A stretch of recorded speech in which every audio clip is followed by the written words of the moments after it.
The sun was setting over the New York City skyline, painting the tall buildings in shades of orange and gold. Down below, on a busy street in Manhattan, stood the famous restaurant Lumiere.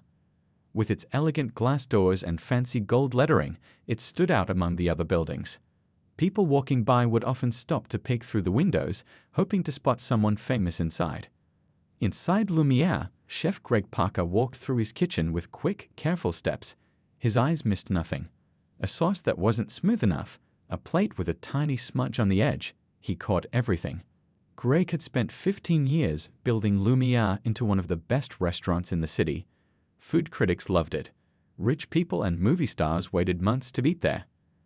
"Chef, we have a situation," said Raj, the head waiter, hurrying over with a worried look on his face.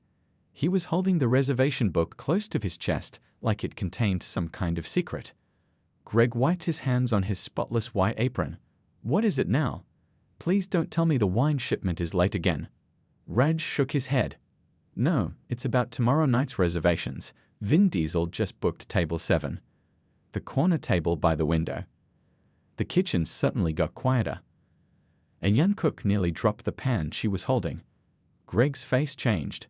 Not many things could shake him after years of working in high-pressure kitchens, but this news did. "Are you absolutely sure it's him?" "Not someone using his name as a joke." His personal assistant called. "It's definitely him," Raj confirmed, his voice low so the other staff wouldn't hear. "Should we tell him we're fully booked?" Greg thought for a moment, then shook his head. "No, that would look suspicious. We'll serve him, but I want everyone prepared." Word had gotten around in the restaurant world that Vin Diesel wasn't the friendly family man he appeared to be in interviews.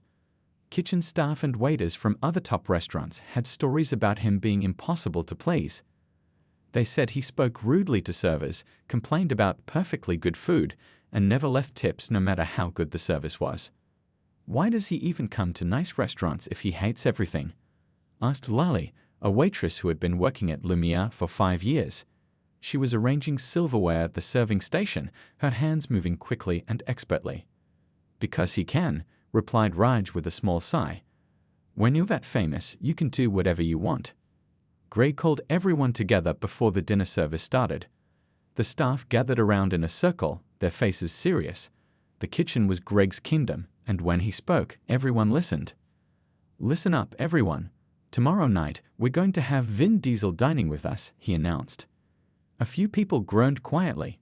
May, one of the newer waitresses who had only been at Lumiere for 3 weeks, looked confused. She had moved to America just 6 months ago and was still learning about celebrity culture. "Who is Vin Diesel?" she whispered to Lily. "Famous action movie star," Lily whispered back. "Bald guy, big muscles, drives fast cars in movies. Also known for making waiters cry." Greg continued, "I know what you've all heard. But we are professionals. We will give him the same excellent service we give everyone. Just protect yourselves emotionally. Don't take anything personally. We'll get through this together." The staff nodded, determination replacing the worry on their faces. Greg had built not just a restaurant, but a team that trusted each other. After the meeting, May approached Greg while he was checking the special ingredients for tomorrow's menu. "Chef, I don't understand. Why is everyone so worried about this man coming to eat?" Greg looked at the young waitress. Her questions were always direct and honest. It was refreshing in a world where people often hid their true thoughts. "Sometimes, May, people aren't what they seem. The Vin Diesel the public loves is different from the one restaurant staff has experienced." But he added, seeing her concerned face, "That doesn't change how we do our jobs. We always give our best, no matter who's sitting at the table." As Greg finished his final checks for the night, he couldn't help feeling uneasy about tomorrow. Running a 5-star restaurant meant always being ready for anything. But some challenges came in unexpected packages, like a world-famous action star with a reputation for making restaurant staff miserable. Morning light streamed through the windows of Lumiere as the staff arrived earlier than usual. The day of Vin Diesel's visit had everyone on edge. Chef Greg had barely slept, going over every detail in his mind. He checked the inventory 3 times to make sure they had the finest ingredients. The special wine cellar had been dusted, the silverware polished until it sparkled like diamonds. "Everyone gather around," Greg called out once all staff had arrived. The kitchen team in their crisp white uniforms and the servers in their black and gold stood in a circle. Some looked nervous, others determined. "Tonight is just another night at Lumiere," Greg said, trying to sound convincing. "We are professionals. We've served presidents and royalty. One action movie star isn't going to throw us off our game." Raj stepped forward holding a stack of papers. "I've printed out Mr. Diesel's known preferences based on reports from other restaurants." He started handing them out. "He supposedly hates garlic, loves rare steak, but will send it back claiming it's overcooked, and has been known to ask for dishes not on the menu just to see if the kitchen will scramble." Lily raised her hand. "I heard he once made a server at the Golden Spoon cry because she didn't know the exact percentage of cocoa in the chocolate dessert." The staff murmured among themselves, sharing other stories they'd heard. The tension in the room grew thicker. "Enough," Greg said firmly. "Whatever he's done elsewhere, we will be prepared. Kitchen team, prepare backup dishes of everything on the menu. Servers, practice your responses to difficult questions. Everyone memorize the ingredients of every dish. Nothing will catch us off guard." While everyone rushed to their stations, May stood quietly by the service door. Being new and still learning the ropes, she wasn't sure where she fit in this emergency preparation. She watched as Lally practiced reciting wine vintages, as the sous chef prepared 2 versions of each sauce, as Raj rehearsed how to handle complaints without showing emotion. Greg noticed May standing alone and walked over.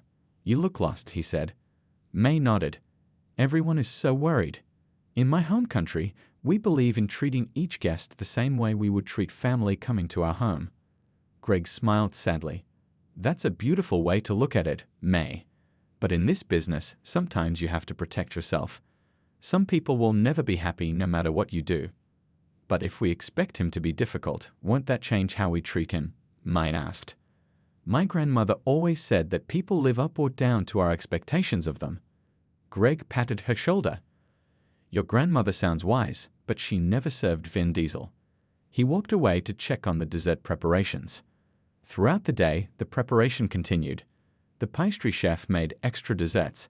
The bar stocked triple the amount of premium liquor. The kitchen ran through practice orders, timing themselves to make sure every dish could come out perfectly and quickly. By late afternoon, Lumiere looked flawless. The white tablecloths draped perfectly over each table. Fresh flowers gave off a subtle scent. The lighting was adjusted to create the perfect ambience, not too bright, not too dim. "Staff meeting in 5 minutes," Raj announced as the clock approached opening time. Everyone gathered one last time. They looked tired already, and the night hadn't even begun. "I've made the final table assignments," Raj said, holding up the seating chart. "Table 7 for Mr. Diesel will be handled by." His eyes scanned the room and stopped at May. A small smile played on his lips. "May will take table 7. Gasps filled the room. Lily stepped forward. "Reg, she's only been here 3 weeks. You can't throw her to the wolf like that." Mee's eyes widened in surprise. "She'll be fine," Raj said calmly. "The rest of you are too wound up. Besides, all the senior servers suddenly have other tables they need to handle, don't they?" He looked pointedly at the veteran staff, who suddenly found the floor very interesting. Greg came forward. "May, are you okay with this? You don't have to take his table." May straightened her shoulders. "I will do it," she said simply. "He is just a person coming to be good food, yes? I will treat him like I treat everyone." As the staff dispersed to their stations, Greg couldn't help but worry. Was he setting May up for failure?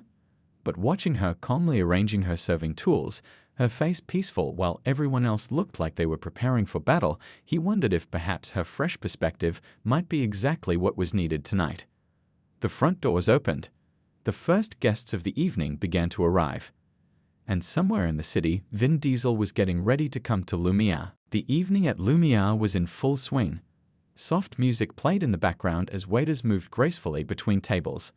The restaurant glowed with warm light from crystal chandeliers, making everything seem magical. Rich smells from the kitchen filled the air, sizzling steaks, delicate sauces, and freshly baked bread. Raj stood by the entrance, checking his watch every few minutes. Vin Diesel's reservation was for 8:00 p.m. It was now 7:55. "Be ready," He whispered into his small microphone that connected to earpieces worn by all the staff. In the kitchen, Greg nodded at the message and took a deep breath. "Table 7 is perfect." Greg asked his team. "Triple-checked," confirmed the sous chef. "We've got backup dishes ready to go if he complains." Outside at the front desk, the door swung open and a cool evening breeze rushed in. Reg straightened his tie, expecting to see a large entourage, bodyguards, assistants, maybe even some fans trying to sneak in behind the famous actor. But what he saw instead made him blink twice. A single man walked in wearing a simple black t-shirt and jeans, no fancy watch, no designer clothes, just a plain black t-shirt stretched over broad shoulders, dark jeans, and black boots. It was Vin Diesel, but not as they had expected. He looked tired. There were faint circles under his eyes, and his shoulders were slightly slumped. "Good evening, sir," Raj said, recovering quickly. "Welcome to Lumiere." Vin Diesel gave a small nod. "Thanks. I have a reservation." Raj led him to table 7, where May was waiting. From his spot near the kitchen, Greg watched anxiously, feeling like he was sending a lamb to slaughter. He caught Lily's eye across the room, and she made a worried face. May stood straight as Vin Diesel approached. Her hands were steady as she pulled out his chair. "Your table, sir," she said with a genuine smile. Not the practiced smile that many servers used for celebrities, but a real one that reached her eyes. "Thank you," Vin Diesel said quietly, sitting down. He looked around at the restaurant, seeming to take in the details of the place rather than expecting everyone to look at him. "Would you like to hear about our specials tonight?" May asked, handing him the menu. "Yes, please," he replied, looking directly at her. Again, the staff watching from a distance were surprised. He wasn't being demanding or dismissive. He was just normal. As May described the chef's special seafood dish, Greg watched her gestures and expressions. She was treating Vin Diesel exactly as she treated every guest, with genuine care and interest. No special treatment, but no walls up either. "I'll have the steak medium rare," Vin Diesel said after listening to May. "And maybe a glass of whatever red wine you recommend." May nodded and wrote down his order. "Excellent choice, sir. Our house red wine pairs perfectly with the steak." As she turned to take the order to the kitchen, she accidentally bumped the water glass on his table. Water splashed across the white tablecloth and a few drops landed on Vin Diesel's arm. The entire restaurant seemed to freeze. Lily gasped quietly. Rage closed his eyes, waiting for the explosion of anger. Greg took a step forward, ready to intervene.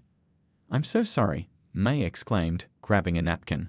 But instead of getting angry, Vin Diesel reached for another napkin and started dabbing at the tablecloth. "No problem," he said. "Accidents happen." May quickly cleaned up the spill, her cheeks pink with embarrassment. "I will bring you a fresh tablecloth right away." "Don't worry about it," Vin Diesel said with a small wave of his hand. "It's just water. Bad days happen to good people." The staff watching couldn't believe what they were seeing. This was not the nightmare diner they had heard about. This was just a regular person being understanding about a simple mistake. In the kitchen, Greg was puzzled. Is he playing some kind of game? He whispered to the sous chef, lulling us into a false sense of security before he starts making impossible demands. "Maybe," the sous chef replied, "but the steak better be perfect just in case." When May brought the order to the kitchen, her face was calm.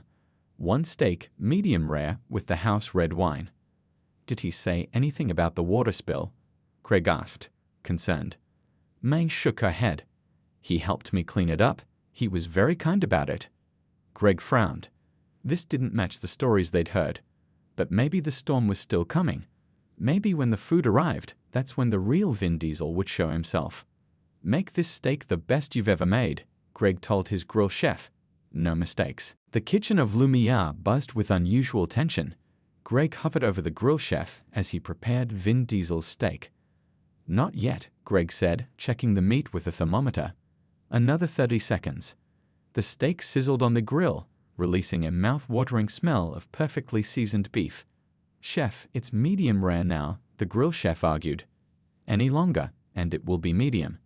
"It needs to be exactly right," Greg insisted. "Not too rare, not too done." "Perfect." From the small window between the kitchen and dining room, They could see Mai checking on Vin Diesel. She was smiling naturally as she refilled his water glass, with extra care this time. To everyone's surprise, he was smiling back and seemed to be having a normal conversation with her. "What are they talking about?" Lily whispered, peering through the window as she waited for her orders.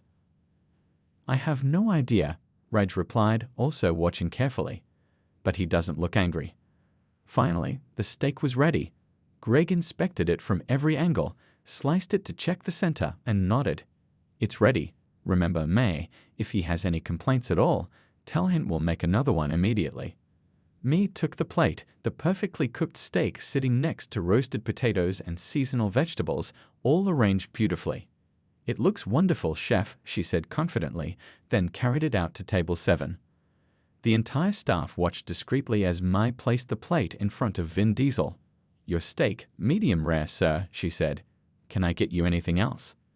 Vin Diesel looked at the steak and nodded appreciatively. "This looks great, thank you." Everyone held their breath as he cut into the steak.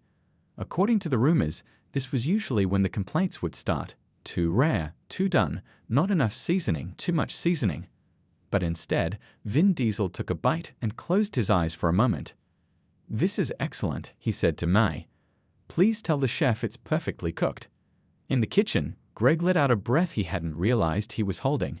"He likes it," he said to his team, sounding both relieved and confused.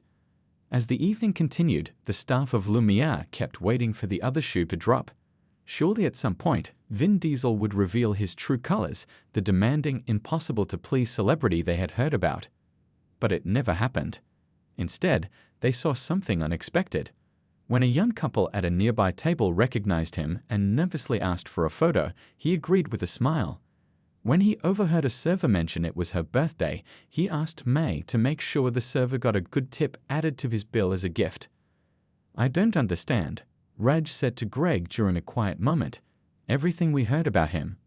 "Maybe he's having a good day," Greg suggested, but he sounded doubtful. By the time dessert came around, the atmosphere in the restaurant had changed. The staff was no longer tense, and May was chatting comfortably with Vin Diesel, as if he were any other guest. "Have you worked here long?"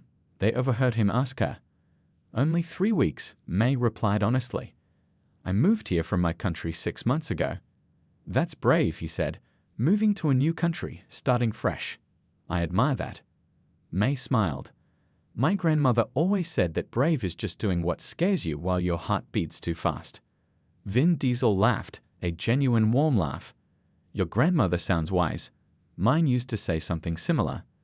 As closing time approached, Vin Diesel was one of the last guests remaining.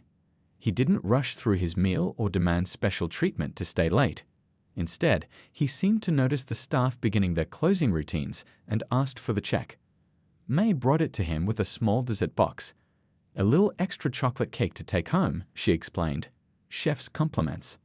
"That's very kind, thank you," he said, looking genuinely touched by the gesture. When May returned with his credit card, the staff watched in amazement as Vin Diesel added a tip to the bill, a very generous one. Then he did something else unexpected. He took out a small notepad from his pocket, wrote something on it, and handed it to Mai. "For the staff," he said, "thank you for a wonderful evening." As he left, nodding politely to Raj and the other staff members on his way out, the restaurant felt strangely quiet. It was as if they had all been bracing for a storm that never came. Mai walked into the kitchen, holding the note Vin Diesel had written. The entire staff gathered around her. "What does it say?" Greg asked. May unfolded the note and read aloud. "To the amazing team at Lumiere. Thank you for making me feel like a normal person tonight. The food was perfect, but the kind service meant even more. Sincerely, Vin." They all stood in silence, looking at each other with confused expressions. This didn't match anything they had heard about Vin Diesel. Not at all. "I don't understand," Lily finally said. "Every story we've heard about him." "Maybe," May suggested gently, "not all stories we hear are true." After the last table was cleaned and the kitchen spotless, Gray called everyone into his office. It was nearly midnight, but no one minded staying late. They'd all wanted to talk about what had happened. "I don't get it," Lily said, sitting on the edge of Greg's desk. "Everything we've heard about Vin Diesel for years, he's supposed to be a nightmare customer. Raj nodded in agreement. The stories from other restaurants were so specific. How he yelled at servers, complained about perfect food, left no tips. Greg rubbed his tired eyes. The night had not gone as expected, and he felt both relieved and confused. Maybe he was just having a good day. Or maybe, Mai suggested quietly from where she stood by the door, the stories were wrong. Everyone turned to look at her. As the newest member of the team, she rarely spoke up during staff meetings. "What do you mean?" Craig asked. Mai pulled out her phone. "After he left, I was curious. The way he acted tonight was so different from what everyone expected. So I looked online." She scrolled through her phone, then turned it around to show them a screen. There's a private group for restaurant workers where they share stories about difficult customers, especially famous ones. The staff gathered around to look at Mai's phone. She had found a forum where restaurant workers from all over the country posted about their experiences with celebrities. "Look at this thread about Vin Diesel," she said, pointing to a long discussion. It started 3 years ago with one post from someone named Ella Servajude who worked at a place called Horizon in Los Angeles. Greg read the post aloud. "Vin Diesel came in last night. Total nightmare. Complained about everything. No tip. Avoid at all costs." He scrolled down. And then dozens of comments saying things like, "I heard the same thing," and "My friend had a similar experience," but no one else with first-hand stories. "Now look at this," Mai said, switching to another post from about 6 months after the first one. It was from someone who claimed to be a manager at Horizon Restaurant. Setting the record straight about the Vin Diesel post, Greg read, "Ella Servajude was fired from our restaurant after multiple female staff complained about his behavior. His last night working here, Vin Diesel was dining with us and witnessed him being inappropriate with a server.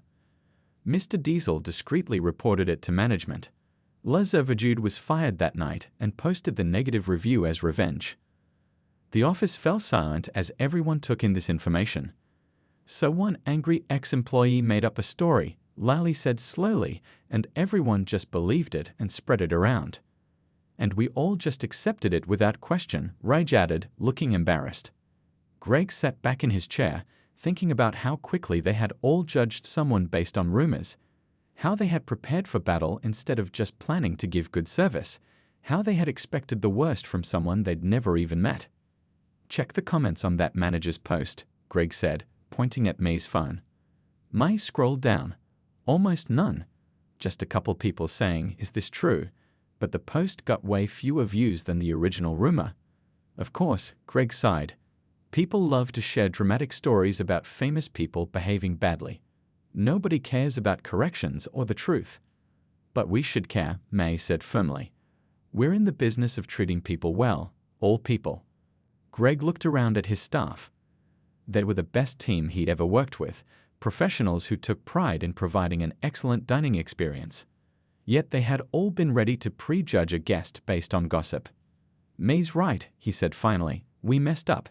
We were ready to treat someone differently based on rumors." To be fair, Raj pointed out, we were still going to serve him well. We were just protecting ourselves emotionally. Were we? Greg asked. Or were we setting ourselves up to see the worst? If he'd sent back a perfectly good steak, would we have assumed he was being difficult, or would we have genuinely tried to make it right? The question hung in the air. None of them could honestly say they would have given Vin Diesel the benefit of the doubt. "I think we learned something important tonight," Greg continued. "Our job isn't just to serve great food. It's to see each person who walks through those doors as an individual worthy of our best effort and genuine care." Lally nodded thoughtfully. "Even the difficult ones." "Especially the difficult ones," Mai added. "My grandmother always said that people who act the worst often need kindness the most."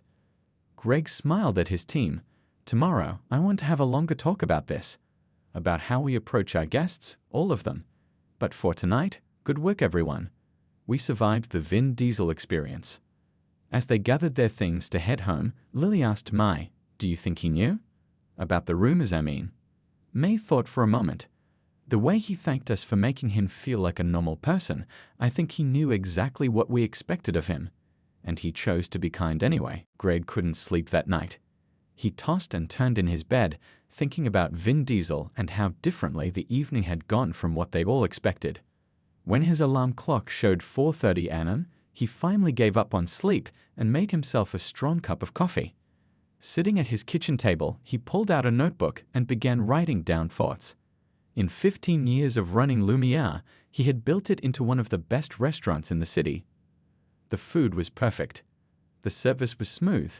The atmosphere was elegant, but last night had shown him something was missing. As the sun began to rise, casting an orange glow through his apartment window, Greg had a moment of clarity. Lumiere had become so focused on being perfect that they had forgotten the heart of hospitality, genuine human connection. By the time he arrived at the restaurant for the staff meeting he had called, Greg had a plan. He waited until everyone arrived, the kitchen staff, the servers, the hosts, even the dishwashers. They all gathered in the dining room, sitting at the elegant tables where guests normally sat. Last night, Greg began, we got something wrong. And we got something right. The staff looked at him curiously. Me, sitting near the back, nodded as if she already understood what he was going to say. We got it wrong when we believed rumors about a guest without question. We prepared for a battle instead of a meal. We expected the worst from someone we'd never even met. Greg paused, looking around at his team. But we got it right when we served him excellent food with genuine care, especially Mai, who approached him with an open heart. Lily raised her hand. But chef, we always give good service. That's what Lumiere is known for. Good service isn't the same as genuine connection, Greg replied. Last night made me think about why we're in this business in the first place. It's not just about perfect food or elegant surroundings. It's about making people feel welcome, valued, and seen. He pulled out a piece of paper from his pocket. I've been thinking all night about how we can do better. From today, we're making some changes at Lumiere. The staff exchanged curious glances as Greg continued. First, no more VIP lists or special treatment based on fame or status. Everyone who walks through our doors deserves our best, the same best. Some of the staff looked skeptical. Raj spoke up. Even the difficult customers? The ones who are rude to us? Especially them, Greg said firmly. Maybe they're having a bad day. Maybe they're dealing with something tough. Or maybe they've never been shown what true hospitality feels like. Second, he continued, I want us to stop focusing so much on being perfect and start focusing more on being genuine. Yes, the food should be excellent and the service smooth. But if a mistake happens, we fix it with honesty and grace. No panic, no drama. The staff nodded slowly, some still looking uncertain. And third, Greg said, I want us to start trusting our guests more. No more assuming the worst about people based on rumors or gossip. May smiled from her seat, clearly approving of the new direction. What happened with Vin Diesel taught me something important, Greg said, his voice growing more passionate. We've been measuring success by the wrong things. 5 stars for food, 5 stars for service. Those are important, but they're not everything. What about 5 stars for making people feel human? The room was quiet as everyone took in his words. I'm not saying it will be easy, Greg admitted. Some guests will still be difficult. We'll still have challenging nights. But I believe we can be both excellent and genuine, both professional and human. To Greg's surprise, applause broke out among the staff. Lily stood up first, clapping enthusiastically. Then Ray joined in, and soon the whole team was on their feet. I'm with you, chef, Lily said. This feels right. Me too, Raj agreed. To be honest, I was getting tired of treating celebrities like they might explode at any moment. The kitchen's sous chef spoke up. Does this mean we can stop making backup dishes just in case someone famous complains? Greg laughed. Yes, no more backup dishes. Just make it right the first time, and if there's a problem, we'll fix it honestly. As the meeting ended and the staff broke into excited conversations about the new approach, May walked up to Greg. My grandmother would approve of this change, she said with a smile. She always said that food made with genuine care tastes better than food made with perfect technique but cold hearts. Greg nodded. Your grandmother sounds like she understands hospitality better than many 5-star restaurants. I think we all have something to learn from her wisdom. 6 months passed since the night Vin Diesel visited Lumiere. The changes Greg had put in place transformed the restaurant in ways no one could have predicted. Gone were the special preparations for celebrity guests. Gone was the nervous tension when someone famous walked through the door. Instead, every guest received the same warm welcome, the same attention to detail, the same genuine care. The kitchen still produced amazing food, but there was a different energy now. Chefs smiled more. Servers laughed easily with guests. The walls that had once separated the perfect restaurant from the real people it served seemed to have melted away. Table 12 says the chicken is a bit too salty, Lily told Greg one busy evening. In the past, such feedback might have caused a minor crisis. Now, Greg simply nodded. Let's make a fresh one. And please thank them for letting us know. May, who had been promoted to head server, often trained new staff by telling them the Vin Diesel story. Remember, she would say, we never really know someone until we meet them with an open heart. Word began to spread about Lu Miao's transformation. Food critics noticed the change, writing about how the restaurant had maintained its excellent standards while adding something new, a genuine warmth that made dining there feel special in a different way. It's like they actually care about you as a person, not just as a customer, one review read. Reservations, which had always been hard to get, became even more sought after. But unlike before, when celebrities and wealthy clients got priority, now the system was truly first come, first served. One cool autumn evening, as rain fell softly outside the restaurant windows, Raj rushed into Greg's office with wide eyes. Chef, you won't believe who just called for a reservation. Greg looked up from the menu he was planning for the following week. Remember, we don't give special treatment anymore, no matter who it is. I know, Raj said, but I thought you'd want to know anyway. It's Vin Diesel again, and he's bringing his whole family this time. Greg couldn't help but smile. Well, that's nice. When does he want to come in? Friday night. He asked for a larger table for 6 people. Did he request any special treatment? Raj shook his head. No, just a table for his family. He said he wanted them to experience the best food in New York. On Friday night, the restaurant was buzzing with its usual energy. When Vin Diesel arrived with 5 family members, including his mother and sister, Greg personally greeted them at the door. Welcome back to Lumiere, he said, extending his hand. Vin Diesel smiled, shaking Greg's hand firmly. Thanks for having us. I've been telling my family about this place for months. We're honored, Greg replied, and he meant it. Not because he was serving a famous actor, but because a guest had enjoyed their experience enough to bring their loved ones. As the evening progressed, Greg watched from a distance as May and the other servers took care of Diesel's family with the same attentive, genuine service they gave to every table. There was no special fuss, no nervous hovering, just good food and warm hospitality. Near the end of the meal, Greg approached their table with a special dessert platter. On the house, he said. A small thank you. Vin Diesel looked surprised. Thank you for what? Greg smiled.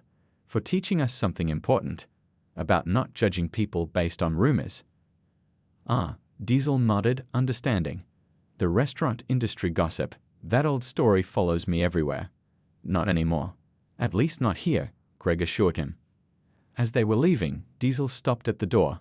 You know, I go to a lot of high-end restaurants when I travel for work. Most of them are so focused on being fancy that they forget to be real. This place is different. 2 weeks later, a large envelope arrived at Lumiere. Inside was the new issue of Bon Appetit magazine with a cover that made the entire staff cheer. Restaurant of the Year. Lumiere redefines hospitality.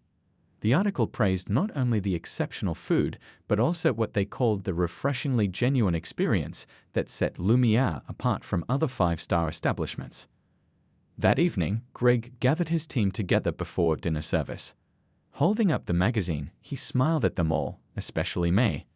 This, he said, tapping the cover, happened because we learned to see people as people, not as rumors or reputations or status symbols. In trying to be perfect, we almost missed being good. In preparing for the worst in others, we almost lost the best in ourselves. Rage raised his water glass in a toast, to seeing people as they are, not as we fear they might be. Everyone joined in the toast, and as they did, a call came in from the front desk. The first guests of the evening had arrived. Let's welcome them, Greg said, like the unique, real people they are.